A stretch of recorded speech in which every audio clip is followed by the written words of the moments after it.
Today on Animal Outtakes, we're taking a trip to the county fair.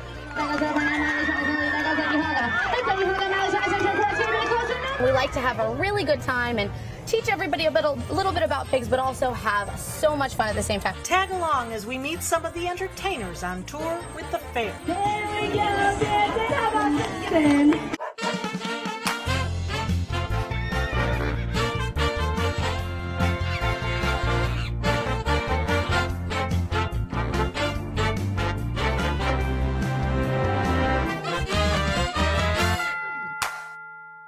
Hello and thanks for joining us for Animal Outtakes. I'm Marcia Panucci. The county fair is a haven for animals of all shapes and sizes, including bears, like these. Join us as we visit with some of the more entertaining creatures you can find on display at the fair. Unfortunately, all species of bears on our planet are threatened and endangered. For the Weld family, bears are in their blood. Johnny Weld is a third-generation animal trainer and grew up with these brown bears. Along with his wife, Monica, they've turned their homestead in Mayaca City, Florida, to a paradise for bears. That's Kenai. He's a small male right now, but he's going to be big. Among their family of bears, they have Syrian bears and grizzly bears, but they're all classified as brown bears. There's a brown bear category, and there's different subspecies of brown bears, depending on the region and location of where they come from in the world. So we have here with you, which brown bears? North American brown bear, also known as the grizzly bear. Yes, grizzly bears are brown bears, but not all brown bears are grizzly bears. Grizzly bears come from North America. Is there a difference in their coat that we would be able to recognize that? Well, there's different color phases, just like in the black bear category, but you can't tell by color. You can tell by size, and you can tell a black bear from a brown bear by a physical characteristic, not by color. Brown bears have a hump on the shoulders. Oh. Notice the hump. Yes. Yes, that's muscle. Camels aren't the only animals that have humps, but on a bear that's muscle, and it gives them all that strength and power in their shoulders and arms. When it comes to training the bears, the Welds use positive reinforcement, and the bears' favorite treat? Dog biscuits. Now, all of the bears that you have here, of course, right now, they're just being bears. Yes, they are. It's great to look at. But do they all perform in some way, some simple little... They're not all performers, no. Some of our bears are just part of our family that we love and share our lives with. They don't have to perform. So how do you decide? We let the bear decide. The bear tells us. Ah. Yes, the bear tells us. Personality? Yes, their personalities are a very important factor. And they let us know if they like to learn something. John feels them out with their personality. What do they like to play with? A certain toy or something, a ball. And we work on that. We build on that. During their act, Bruno, the Welds' largest grizzly, showed off by placing hula hoops over his head while standing on his hind legs, a behavior that's not unnatural for him. Is it easy for them to walk on those back legs? Oh yeah, well they do that in the wild. They'll stand up because bears are actually nearsighted. Bears stand up when they're smelling in the wind. They want to check something out. They rely on their smell and their hearing. Their sense of smell is rather impressive. 7 times greater than a bloodhound. They can smell things 10 to 20 miles away. Unbelievable sense of smell. When the Welds hit the road for shows, all their bears come along for the ride to make sure that no one feels left out. When they're at home at Paradise Ranch, we want them to be what they are. They're bears first, and we respect them for that. So we want them to live this way, in tune with nature, in a natural habitat where they can swim and run in the grass and just be bears. When people see the relationship we have with our bears, they go away, wow, those animals love you and you love them, and that's so evident in your presentation. And that makes us feel good, but also people learn about them through our shows and coming to Paradise Ranch. And if they learn something about a bear, we've done our job. We want them to know what's happening to them in the wild. These domesticated pigs can grow to weigh over 1,000 pounds. What's a day at the fair without a little friendly competition? At the sound of the bugle, they will be off. For Pamela Rosaire, it's a day at the races. But these aren't your average competitors.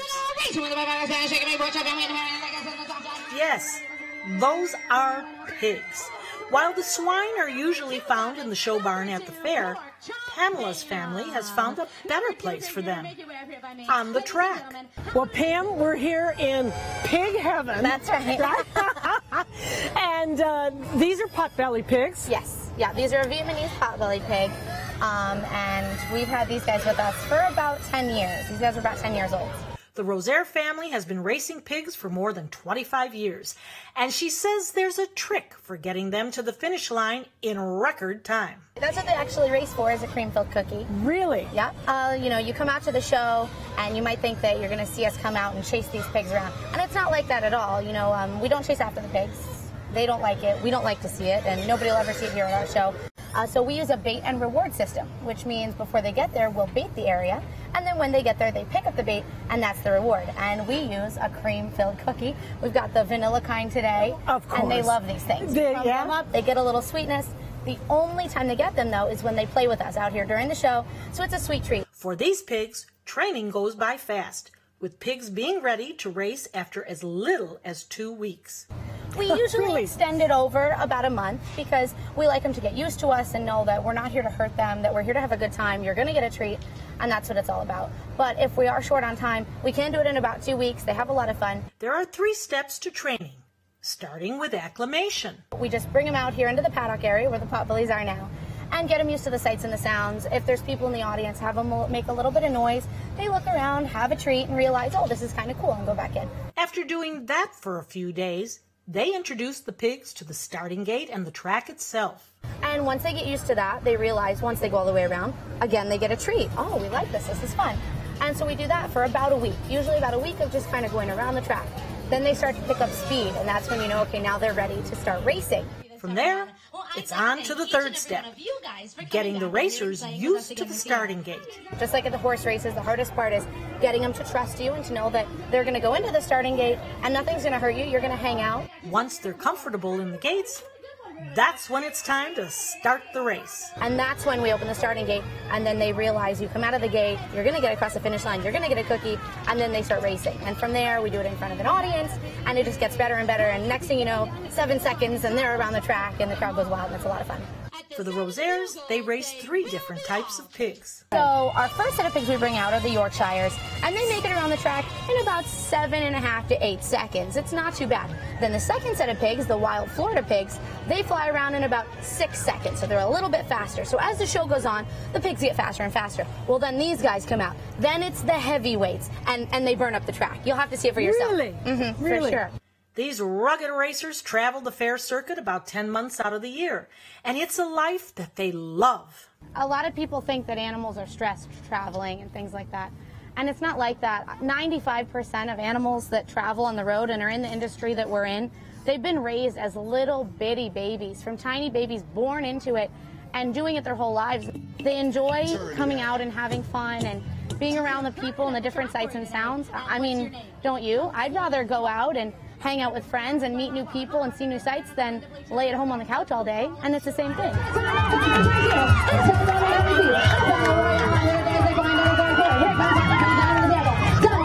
The stands are full, and the fans are ready to see these porky opponents dash to the finish line for their delicious treat. Now, this is great fun for them. Oh, yeah. Is it for you? Oh, I have a lot of fun.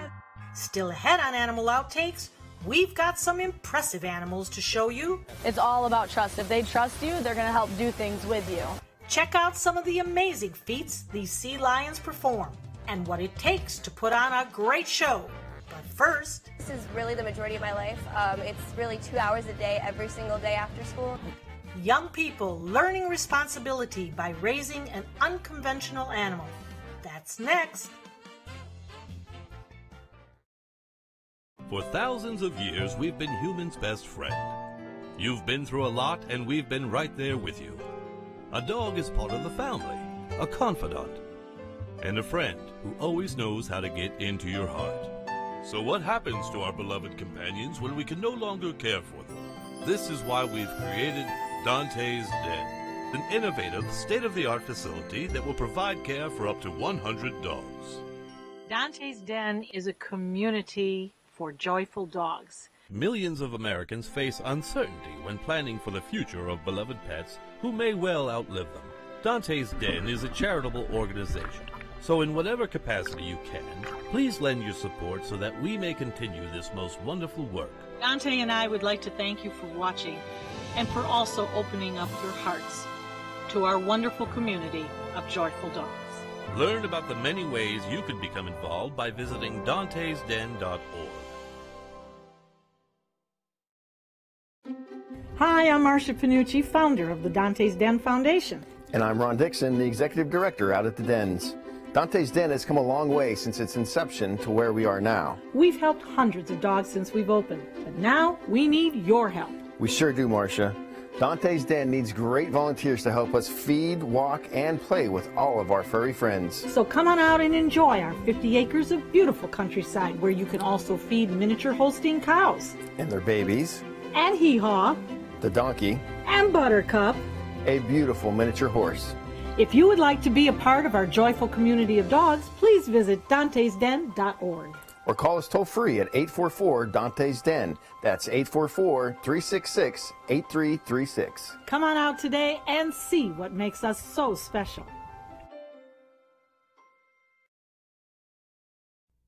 For me, it started with one hit of sardines. Oh, sardines. That's where I learned to beg. It was easy to score free fish. I mean, hey, with this dolphin smile, yeah, it's illegal, but no one cares. I had a monkey on my back, man. I was jonesing for people food, hanging out under boats, dodging props and hooks, and doing dangerous stuff that I'm ashamed to admit. Look, I know that I can kick this if people would just stop feeding me.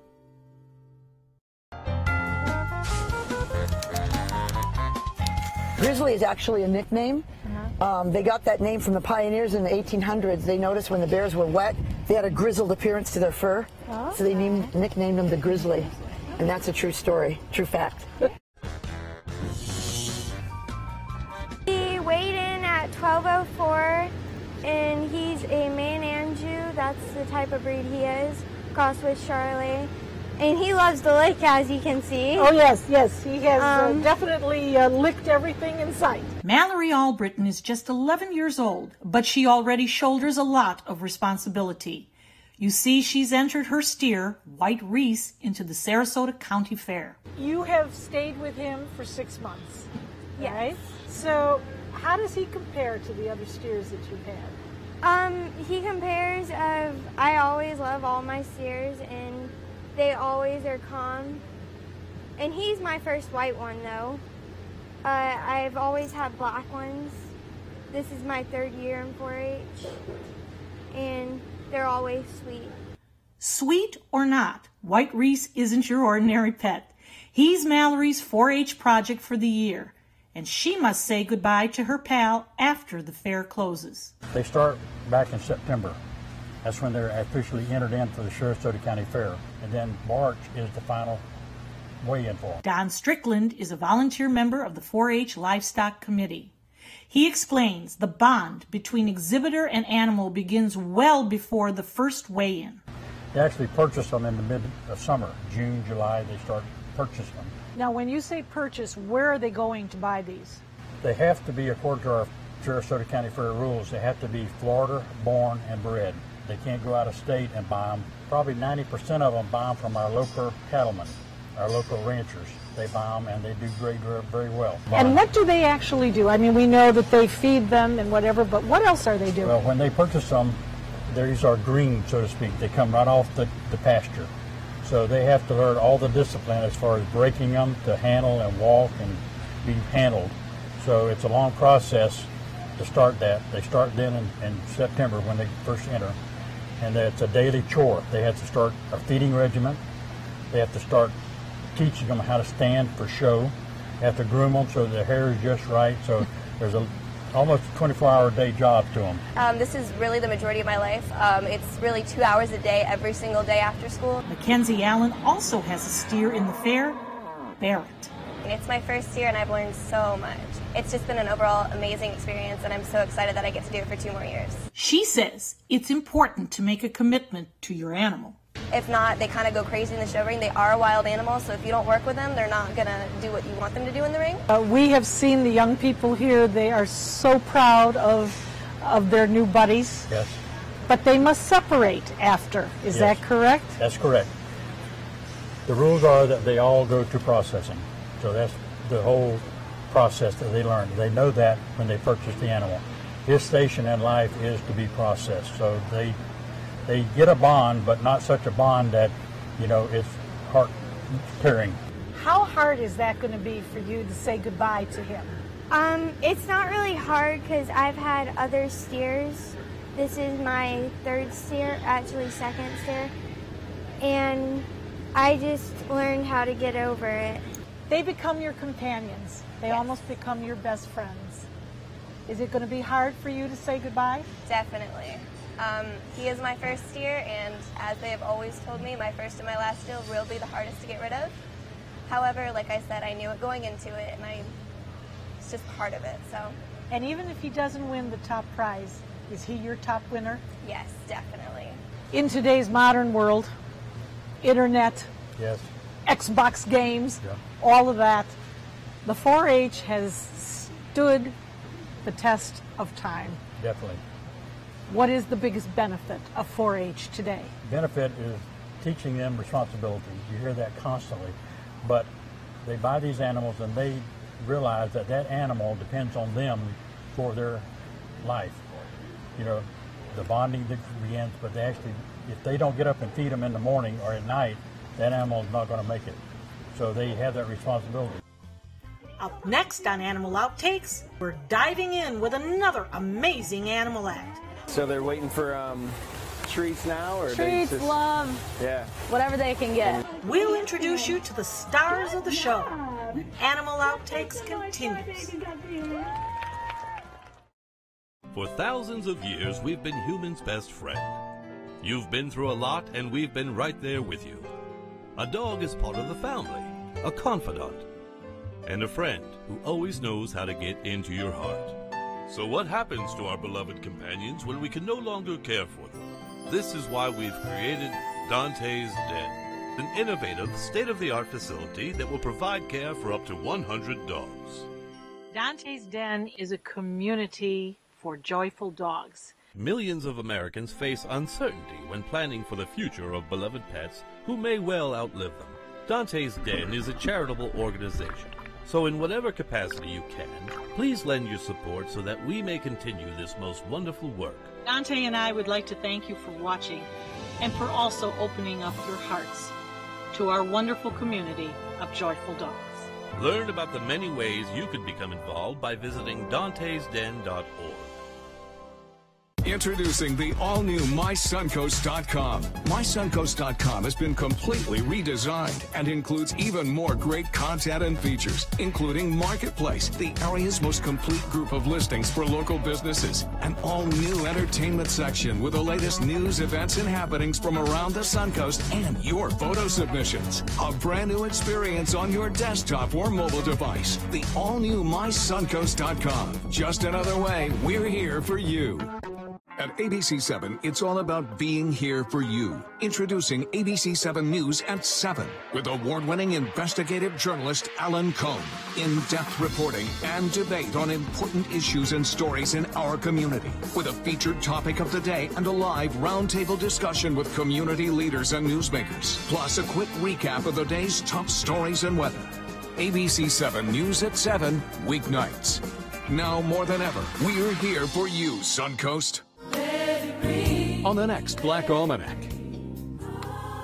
Because they are achievers, they have a sustained commitment to producing achievers.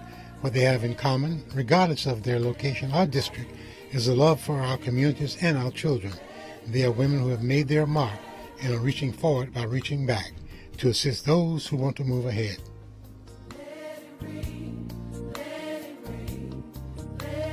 Sunday morning at 7:30 on ABC 7. And now it's time for Tales from Dante's Den. Fiona loves the water. But Fiona hasn't always been the best swimmer. She sinks like a rock.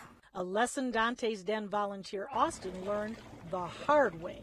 When we bring them back to the community, when she saw the water, the leash came out of my hand and she belly flopped in the pool. At 55 pounds, this American Staffordshire Terrier is more muscle than anything else. Her first time in the pool, Austin had to dive in to help her out. I lifted up her back end until she got to where she could stand. Acting as part lifeguard and part swim coach, the 11-year-old taught Fiona some pool safety tips. And now she swims like a pro. When she's not in the pool, she loves to play catch. She loved the frisbee. She'd jump up in the air and grab the frisbee with her wide mouth. Austin says there's one thing he thinks Fiona's next owner must have. They definitely have to have a pool. From performing bears and racing pigs to steers on display, the fair has plenty of unique animals to see. But there's only one that can really make a splash. Do you have something you want to say? Someone needs a tic-tac. Zaina, tell me about these animals. These guys are awesome. So with our company, we have two different species of sea lions. We have the beautiful South American sea lions, which is Kitty Cat over here. Right. He's giving you all sorts of love, and Stella behind you. He's awesome, yeah. And we also have California sea lions, which are the three that are going to be inside. Gotcha. We are the only company here with both the species and the only company in the States with South Americans in general. Zaina is a sea lion trainer and has been working with these sea lions for about 2 years. But she's been fascinated by the species for many years. When I was younger, I saw a sea lion show. I fell in love with them. I love the fact that you can play in the water and on land with them. And ever since then, that's what I wanted to work with. Stella, hey, come on over here. What are you doing over there? You want a little belly scratch? Here, let me rub that belly. How you doing? How old are these guys? We are rescue, so we don't know exact ages. Kitty here is about 14 years old. Stella behind you, she's about 16 or 17. And then the three inside, we have two 2-year-olds, and then we have another one that's about 14 or so. And how many do you have altogether? In our company, we have a total of 12, but we have 5 here with us on the show. The younger sea lions are still learning the ropes. So Zaina has them do a short pre-show before it's time for Stella and Kitty Cat to perform. But even then, it's on the animals' terms. They can choose. If they want to be a part of the show, they'll be a part of the show. If they don't, more power to them. I've done a sea lion show with one animal on stage. So wow, yeah. It's kind of whoever wants to hang out. Yeah, it only takes one to... Yeah. So everything that they do is a choice. I see they have really big eyes and small ears. Yeah, can you explain that? Contrary to what it looks like, sea lions actually have excellent sight and excellent hearing. So when we train, they have verbal cues and they also have hand signals. And they can listen to either or. So they know when I'm talking to them and they also know when I'm doing hand signals to them.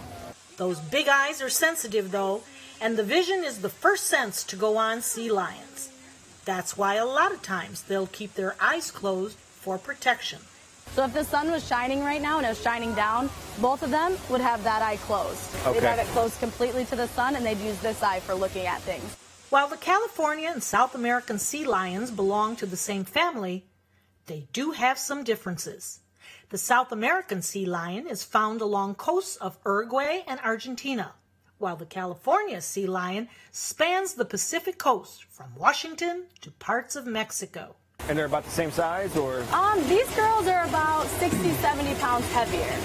Okay. And the California sea lions have a much pointier nose. These girls have a big round nose. Yeah, yeah. And how much do they weigh now? Do you know? Our biggest one right now is Stella. She's about 275. 275. Kitty's not far behind, about 240. Nice. And then our Callies are about 180, 190. Now, these guys, he's been out of the water. Do you have to put him in and out every... They'll go when they feel like it. The hotter it is, the more often they'll go in the water. It is kind of a cooler day today, so they're just kind of relaxing. Right. Sea lions can stay out of the water as long as they want. They can get dry. They are mammals like us. They use the water for travel. They use it to cool their bodies off. Hey. And that's about it. Come here. Are you being a love bug? What are you doing? Yeah, you're being crazy. While Stella and Kitty joke around, it's not hard to see the special bond they have with their trainer. Yeah, do you work with them and only them, or I worked do all other in people? our company, but these two are the two that I started out with, and I've been with them since. Yeah, you can tell they have a special little bond there. Yeah, these girls have been with me almost the whole time. Yeah. Are you keeping you up? What do you do? I think we're keeping Stella up. Yeah, she's like, I'm ready for a nap now, guys. Stay with us. We'll be right back. You can watch full episodes of Animal Outtakes by subscribing to our YouTube channel. Just visit youtube.com/Animal Outtakes. Monday on ABC 7 News at 7. I mean, we've lost 10, 12 feet of sand straight down, not out, down. And so that's what's caused the big problem now. Homes in Charlotte County in danger of being swept away by the sea. Find out how beach renourishment work could have prevented this and what's being done now to turn the tide. I'm Alan Cohn. We'll have that story plus our roundtable discussion. Monday on ABC 7 News at 7. Your Suncoast News. We're here for you. Monday at 4 on Suncoast View. There are a lot of creative new concepts that come right here on the Suncoast. I'm Stephanie Roberts. On Suncoast View Monday, we'll have the latest from area inventors. Our celebrity makeup artist Mickey Williams is back with all the scoop from New York beauty events. Artist Jack Dowd joins us to talk about the Sarasota Keys art project, and Bogies is in the kitchen. Monday at 4 on ABC 7 Suncoast View. Smart, fun talk that's everything Suncoast. On your TV. On your computer. On your camera. On your smartphone. On your Apple Watch. And now you can get ABC 7, your Suncoast News, on Roku. Just go to mysuncoast.com and click on the mobile tab for a list of fast and free downloads that deliver ABC 7, your Suncoast News, on the go. At ABC 7, it's all about being here for you. Introducing ABC 7 News at 7 with award-winning investigative journalist Alan Cohn. In-depth reporting and debate on important issues and stories in our community, with a featured topic of the day and a live roundtable discussion with community leaders and newsmakers, plus a quick recap of the day's top stories and weather. ABC 7 News at 7, weeknights. Now more than ever, we're here for you, Suncoast. Animal Outtakes is produced by Dante's Den Foundation, a nonprofit group dedicated to creating the best life for dogs. If you would like to learn more about Dante's Den, donate, or volunteer, visit our website, dantesden.org. That's a wrap on this week's episode of Animal Outtakes. We hope you've enjoyed meeting some amazing animals on tour with the county fair. Join us again next week for another outstanding episode. We'll see you then. Give her kisses, Stella.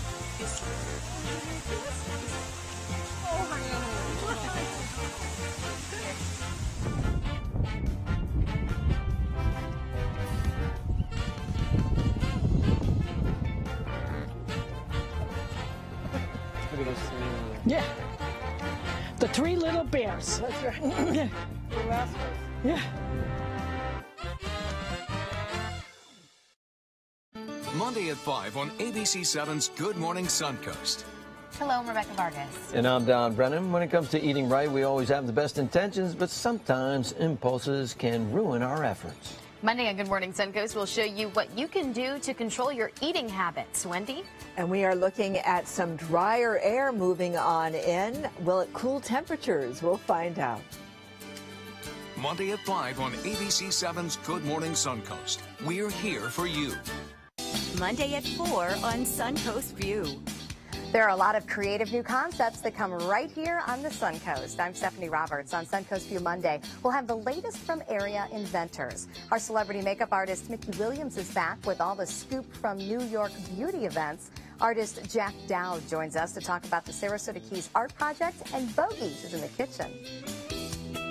Monday at 4 on ABC7 Suncoast View. Smart, fun talk that's everything Suncoast. On the Suncoast. And across America, the news you care about is on your Suncoast News at 5. And ABC World News Tonight at 6:30. People you trust. Scott Dennis, Haley Wilkes, David Muir. First, the Suncoast. And then the world. Zooming into the Sarasota Bayfront. The all-new official Suncoast forecast. Only on ABC7, your Suncoast News. We're here for you.